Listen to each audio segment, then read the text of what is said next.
this is Mr. Donnie Todd. He's the district manager. I don't know what the heck all your title is, but buffet crampon, which is all the instruments we have here. We have some trumpets and clarinets, and you guys know about buffet clarinets, obviously, but also some tubas. We just actually sold a couple of nice tubas to a school in South Florida, Coral Gables, and euphoniums, and what have I left out? Obviously, Sonare flutes, but the Powell flute line. And he would like to just talk about the flutes a little bit, and then you guys are going to try, if you haven't tried the flutes out, please do. We also have some snacks left here. We planned on having about a triple amount of people, so there's a lot of food. So help yourselves to that. And again, I want to thank you for coming. If for a chance any of you actually wanted a flute, there is a show discount on it today. And that's all I got to say. Again, thanks again. And this is Mr. Donnie Todd from I wanted to ask these guys, and hopefully Nathan will chime in before he has to leave. I know he's in a hurry. Okay. Why they selected Powell flutes over all these boutique brands. I was at the National Flute Association convention in Orlando 2 weeks ago, and literally there were probably 30 manufacturers there. So just input on why you play Powell. I have two Powell flutes. One was, Powell's been around for a really long time. When you hear Powell, their headquarters in Boston, which is where like all the really great flutes are, Boston and Japan kind of thing. And so they have a really great reputation for sure of quality, and they've been doing it for a long time. They've been innovating a lot of things. Now, with that being said, you don't buy it just because of the brand. You buy it because the flute's playing well. And flutes are more finicky than most other instruments, I think.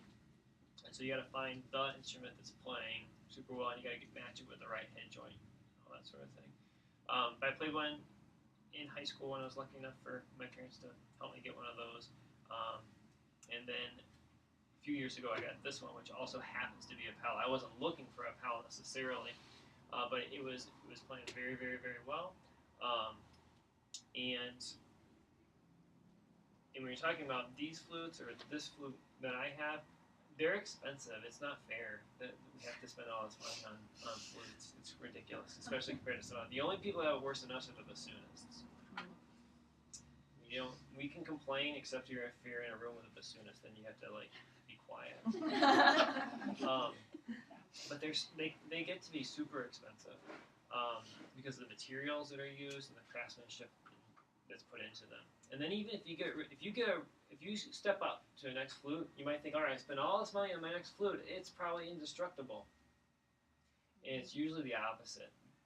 Almost like the more money you spend on a flute, the more fragile you have to be careful with it and all this sort of stuff. It's not going to necessarily go out of adjustment. It's just a student flute can take a bang better than a professional flute can. Not that you want to drop any of them or anything like that. So you got to take real good care of them. But some of these, with all that being said, they're all expensive. But the Powell ones are, at every level, are not as expensive as some of the others. Brannon Brothers is a flute that people play in the orchestras. They start, their lowest model flute is $10,500. That's their starting price. And they make, that's like their, anyway, they make ones that are even more high quality than that. So it's talking about making the jump, and the Powell flutes you can play in the orchestra as well. And they're not usually, I mean, they have some that go up pretty darn high, but they're not, when you make a direct comparison to the other ones, you're getting a pretty good deal. And a lot of great players have played Powell flutes. My favorite flute tone, which I have a long story about finding the right tone. Because I had a bunch of teachers that had different concepts of what a good tone was. So I would get I'd go to one teacher like, no, play this way. Another teacher. Anyway, when I finally heard somebody that I said, no, that's the sound that if I was going to emulate, that's the one. Her name is Renee Siebert, and she was the second flutist for the New York Philharmonic for a very long time. If you ever get to hear her solo, it's an amazing sound. She plays on Powell, so that's fun. But yeah, you can't go wrong with a Powell. So, I picked Powell. I picked up Powell in, it was senior in high school. It came from a teacher. A teacher sold it to me, but I've played other instruments since then, and I still, compared to a lot of what's out there, a Powell, for me, plays better than a lot of the equivalent, right? So, like one of the things I really like about my Powell, we were talking about earlier, is compared to even some other really good handmade flutes, that middle register E, is anybody familiar with what a bare that note is? That middle register E? On a Powell, on my Powell, and I think on a lot of the other Powells, it comes out so much easier than a lot of the other ones. One of the other things I really, really like about my Powell flute, and I think Powell flutes in general, is the upper register tends to be a lot more in tune than, say, the comparative machine-made flute. I'm not going to give away the brand name I'm thinking of. But, yeah, so comparative machine-made flutes are going to be kind of out of tune as you get to the extremes, and every flute has that issue. Powell has found a way to mitigate it a lot, so I like that about it. Well, my particular Powell, these are a little bit different, but my particular Powell, one of the things I really like about it is how light the action is. I'm a fan of only having to use as much energy as you need for something, and so the more advantage I can get there, the better. So I like that about it. Thank you very much. Yeah, the range of flutes that I brought today start with our most basic Powell-Sonare, which is more of an intermediate Don't flute. make them turn around. Well, I didn't want to steal their thunder. Thank you so much for being here. Yeah. I appreciate it. All of the flutes that we make have a handmade head joint, which is sterling silver. Some have aramite lip plates. Some are made of aramite. You're asking now what aramite is, so I'll tell you. We bind sterling silver with 9-karat rose gold, half and half, to produce the aramite, which is a Powell patented process. And the more precious metal you have in a flute, the better it's going to play. So the aramite's going to appear to look like rose gold, one side sterling, one side's rose gold. But all of the instruments that I have with me have, even the lowest price point, Sonare intermediate flutes, have a handmade signature 2 sterling silver head joint, which is made by hand in our facility in Boston. The Sonare line we're able to produce at a little bit lower price point because we make the body tubes in Boston, we ship them to China to our facility there and have the keys assembled there, and the first plating is done in China. They're shipped back to Boston, where we do a second plating and buffing, and we do all the final tweaking and setup. The setup that goes into the Sonare line is exactly the same as what we do for our $60,000 conservatory and custom flutes. We have 2 flutists working together. One's adjusting the head joint. Each head joint is adjusted to fit the acoustics of that particular flute. So it's not just pulling parts from a machine and fitting them onto a body. Excuse me, we are taking orders for the $60,000 flutes today. Well, I was going to say too, at the National Flute Association show a couple of weeks ago, we showed some 14-karat flutes. So if you're interested in one of those, I can give you information on how to contact Hal directly, and we'll certainly take your order. But there's a lot of variances in flute design, and some of these are due to the size of the player's hands, some are just personal preference items.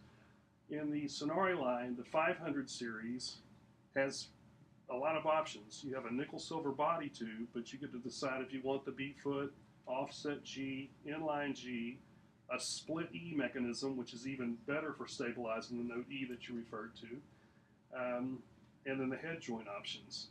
You may pick in the 500 series either Y arms, which is more common on the student flute, or the elegant pointed arms in the French style. The difference is the pointed arms push down rather than pulling down, and they can make for a more even seat on the flute body. So, 500 series. When you jump up to the 600 series of Sonare, you not only get the handmade signature 2 sterling silver head joint, but the entire body tube is sterling silver.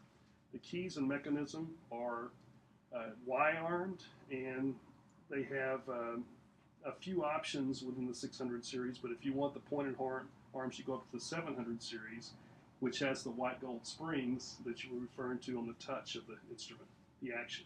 So a little lighter action on the 700 series. Above that, we go to the handmade flutes, which are closer to what you were playing today. The signature series is at the price point of roughly $6,500, the best value for a handmade solid silver flute. I'm talking about the head joint, the body tube, all the keys are made of sterling silver, and I have one of those with us. So today for your tryouts, we have available the 500 series. I have one with pointed arms, one with Y arms. I think there's an offset model and an inline. We have a couple of 600 series flutes. One has inline G, one has offset G, one has an RMI lip plate. So if you don't do anything else, if you're looking, be sure to gaze at that RMI lip plate. It's beautiful.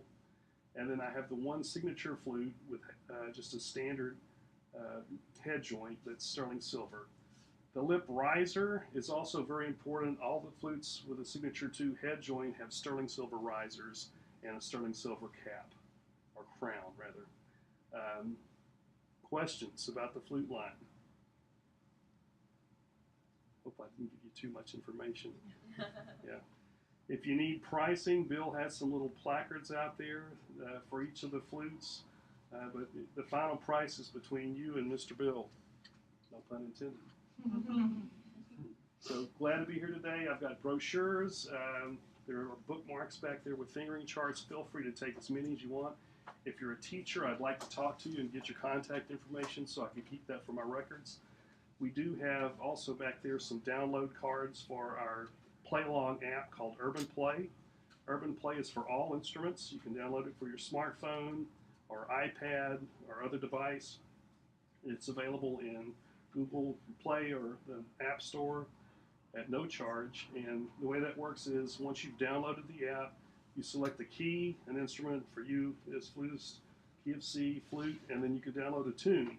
Each tune is on 3 or 4 different difficulty levels, and it's cool to play on a background track. It's good for students to be able to play something for fun, work on sight reading and technical skills.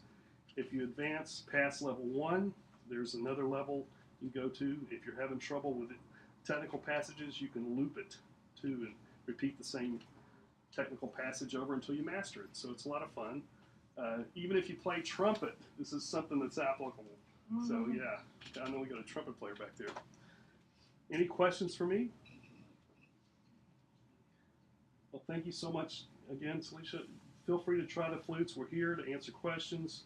If you have questions about the particular model of the flute, any of the features that I haven't gone over, I'll be glad to address them. Thanks so much.